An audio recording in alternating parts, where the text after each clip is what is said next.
विद्यार्थियों, पढ़ने और पढ़ाने की इस प्रक्रिया में आज हम पढ़ रहे हैं साहित्य की एक महत्वपूर्ण विधा, हिंदी उपन्यास का विकास। आधुनिक काल में विकसित गद्य विधाओं में उपन्यास का महत्वपूर्ण स्थान है। हिंदी उपन्यास के विकास का श्रेय अंग्रेजी एवं बंगला उपन्यासों को दिया जाता है, क्योंकि हिंदी में इस विधा का श्रीगणेश अंग्रेजी एवं बंगला उपन्यासों की लोकप्रियता से ही हुआ। आचार्य महावीर प्रसाद द्विवेदी ने सरस्वती में प्रकाशित एक निबंध उपन्यास रहस्य में इस बात को स्वीकार किया है कि उपन्यास के प्रचलन और विकास एवं सृजन का श्रेय पश्चिमी देशों के लेखकों को ही है। इनसे प्रेरणा लेकर हिंदी में उपन्यास की रचना की जाने लगी। बालकृष्ण भट्ट ने भी इसकी पुष्टि करते हुए लिखा है कि हम लोग जैसा और बातों में अंग्रेजों की नकल करते जाते हैं, उपन्यास का लिखना भी उन्हीं के दृष्टांत पर ही सीख रहे हैं। हिंदी में उपन्यास का प्रारंभ भी अंग्रेजी से अनुदित उपन्यासों से ही माना जाता है। 1853 में वंशीधर द्वारा थॉमस डे के लोकप्रिय उपन्यास सैंडफोर्ड एंड मर्टन का अनुवाद किया गया था तथा बाद में कई उपन्यास हिंदी में अनुवादित किए गए। हिंदी के प्रथम मौलिक उपन्यास के संबंध में विद्वानों में मतभेद रहा है। इस संबंध में जिन दो उपन्यासों का नाम लिया जाता है, श्रद्धाराम फुलेरी कृत भाग्यवती 1877 और लाला श्रीनिवास द्वारा लिखित उपन्यास परीक्षा गुरु 1882। हम उपन्यास चूँकि विषय थोड़ा सा विस्तृत है तो उसके चरणबद्ध अध्ययन करेंगे। तो हम प्रथम चरण में भारतेंदु युग, जो 1850 से 1915 तक माना जाता है। वैसे भारतेंदु युग का जो चरण है वो 1868 उनकी ज्ञान सुधा जो प्रकाश रचना है उसका साप्ताहिक पत्रिका, वहाँ से प्रारंभ माना जाता है। अब हिंदी उपन्यासों का आरंभ भारतेंदु काल में हो गया था। लाला श्रीनिवास दास का परीक्षा गुरु हिंदी का प्रथम मौलिक उपन्यास माना जाता है, परंतु आचार्य शुक्ल ने श्रद्धाराम फुलेरी रचित भाग्यवती को हिंदी का प्रथम उपन्यास बताया। सन 1877 रचित यह एक सामाजिक उपन्यास है। इसमें सत्य असत्य के बीच आदर्श गुणों की चर्चा की गई है। राधा कृष्णदास का निस्सहाय हिंदू, बालकृष्ण भट्ट का नूतन ब्रह्मचारी और 100 सुजान हिंदी के प्रारंभिक उपन्यास माने जाते हैं। इस काल में अनुवाद की प्रवृत्ति अधिक दिखाई पड़ती है। शरद चंद्र तथा बंकिम चंद्र के उपन्यासों का अनुवाद प्रकाशित करा गया था। तिलस्मी उपन्यास का भी प्रारंभ हो चुका था। देवकी नंदन खत्री इस समय के लोकप्रिय कथाकार थे और चंद्रकांता तथा चंद्रकांता संतति में विभिन्न खंडों में प्रकाशित ये तिलस्मी घटनाओं की प्रधानता से उपन्यास रहे हैं। अनुवाद की प्रवृत्ति अधिक दिखाई पड़ती है इसमें, और किशोरीलाल गोस्वामी के उपन्यासों में लवंगलता, माधवी माधव, स्वर्गमय कुसुम, आदर्श रमणी मुख्य है। इस काल में राधा चरण के 3 उपन्यास सावित्री, विधवा, विपत्ति तथा सौदामिनी भी मिलते हैं। राधा कृष्णदास कृत निस्सहाय हिंदू इस काल की रचना है। अयोध्या सिंह उपाध्याय के 2 उपन्यास ठेठ हिंदी का ठाठ तथा अर्ध किला फूल भी इस काल की कृतियां हैं। तारामती, बुढ़ापे का ब्याह, चंपा, कनकलता, कश्मीर पतन, चंद्रलोक की छाया इस युग के उपन्यास रहे। भारतेंदु जी के मित्र ठाकुर जगमोहन सिंह ने श्यामा सब नामक एक वृहद उपन्यास की रचना की थी। लज्जाराम मेहता ने सुधारवादी ढंग पर धूर्त रसिकलाल 1899 में और स्वतंत्र रमा और परतंत्र लक्ष्मी 1899 में उपन्यास लिखे। 4 उपन्यासों की रचना दुर्योधन और सामाजिक बुराइयों के परिणाम को चित्रित कर पाठकों को उपदेश दिया गया। प्रेमचंद से पूर्व हिंदी उपन्यासकारों में जिस उपन्यास की सर्वाधिक आधार से लिया है वो देवकीनंदन खत्री, जैसा कि अपन ने चर्चा की है। उन्होंने तिलस्म और अय्यारी उपन्यासों को करके पाठक का पर्याप्त मनोरंजन किया और देवकीनंदन खत्री के उपन्यासों से अहिंदी भाषा में भी हिंदी का सीखने और हिंदी का प्रचलन अधिक मात्रा में बढ़ा।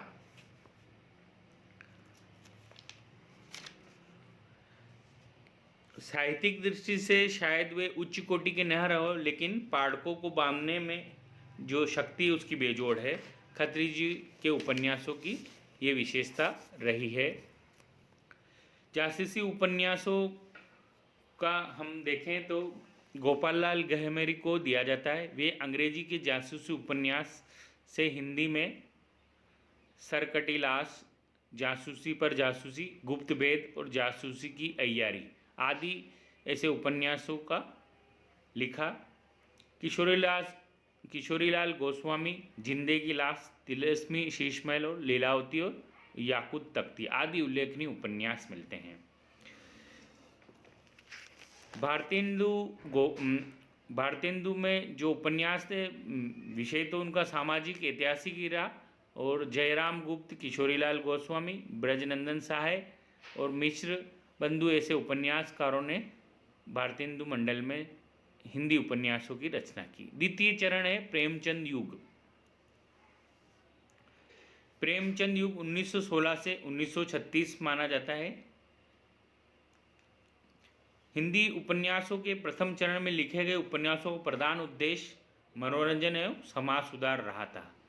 प्रेमचंद युगीन हिंदी उपन्यासों में प्रेमचंद अपनी महान प्रतिभा के कारण युग प्रवर्तक के रूप में जाने जाते हैं। हिंदी उपन्यास का शिल्प का विकास पहली बार यहाँ हमें दिखाई देता है। प्रेमचंद जी हिंदी की कथा साहित्य के अग्रदूत माने जाते हैं। जहाँ उपन्यासों में जासूसी, तिलस्मी, प्रेमाख्यान उपन्यासों के दलबदल से निकलकर मानव केंद्रित उपन्यासों पर रचना की जाने की। चरित्र चित्रण के क्षेत्र में प्रेमचंद महत्वपूर्ण परिवर्तन करते हैं। अपने महान उपन्यासों के कारण वे वास्तव में उपन्यास सम्राट की पदवी के अधिकारी सिद्ध होते हैं। प्रेमचंद के उपन्यास राष्ट्रीय आंदोलन, कृषक समस्या, मानवतावाद, भारतीय संस्कृति, शोषण, विधवा विवाह, अनमेल विवाह, दहेज प्रथा आदि के विविध विषयों से संबंधित है।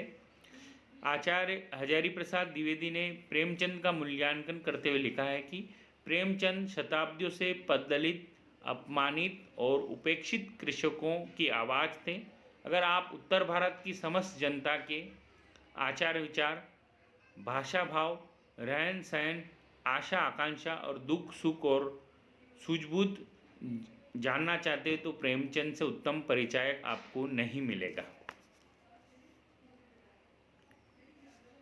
प्रेमचंद के जो उपन्यास है उसमें सेवा सदन, प्रेमाश्रम, रंगभूमि, कर्मभूमि, कायाकल्प, निर्मला, गबन और गोदान प्रमुख हैं।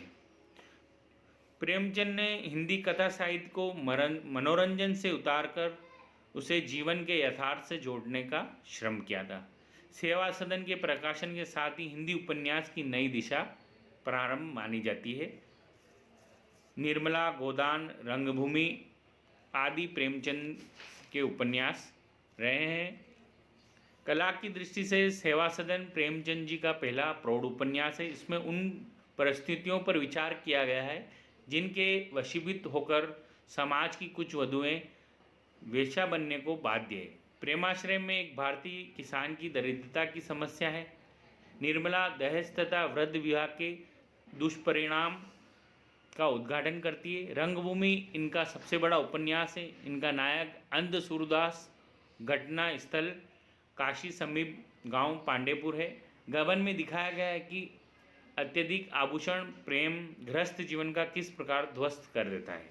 गोदान प्रेमचंद का ही नहीं, हिंदी का सर्वश्रेष्ठ उपन्यास है। इसमें ग्राम जीवन की समस्याओं में जमींदार किसान संघर्ष दिखाया गया है। यह एक यथार्थवादी उपन्यास है। प्रेमचंद के समकालीन उपन्यासकारों में जयशंकर प्रसाद, विशंबरनाथ शर्मा, कौशिक, आचार्य चतुरसेन शास्त्री, प्रताप नारायण श्रीवास्तव, पांडेन बेचन शर्मा उग्र, वृंदावनलाल वर्मा और भगवती चरण वाजपेयी आदि प्रमुख उपन्यासकार थे। प्रसाद जी ने 3 उपन्यास लिखे, तितली इरावती, यह अपूर्ण उपन्यास। इसमें 2 जो सामाजिक और अंतिम ऐतिहासिक उपन्यास विशंबरनाथ कौशिक उपन्यास है। लेखक में प्रेमचंद के अनुयायी माने जाते हैं। माँ तथा भिखारिणी इनके 2 प्रसिद्ध उपन्यास माने जाते हैं। प्रेमचंद युगीन उपन्यासकारों में चतुरसेन प्रतिभा संपन्न उपन्यासकार माने जाते हैं। उनकी वेश्यालय की नगरवधु, वय रक्षाम, सोमनाथ, आलमगीर, सोना और खून, रक्त की प्यास, नरमेध और अपरिजता आदि उपन्यास माने जाते हैं। वृंदावनलाल वर्मा ऐतिहासिक उपन्यास सम्राट कहे जाते हैं। मृगनयनी, गढ़कुंडार, विराटा की पद्मिनी, झांसी की रानी, माधवजी सिंधिया, संगम, कुंडली चक्र और टेढ़े मेढ़े रास्ते आदि ऐसे उपन्यास है जो प्रेमचंद युग में लिखे गए हैं।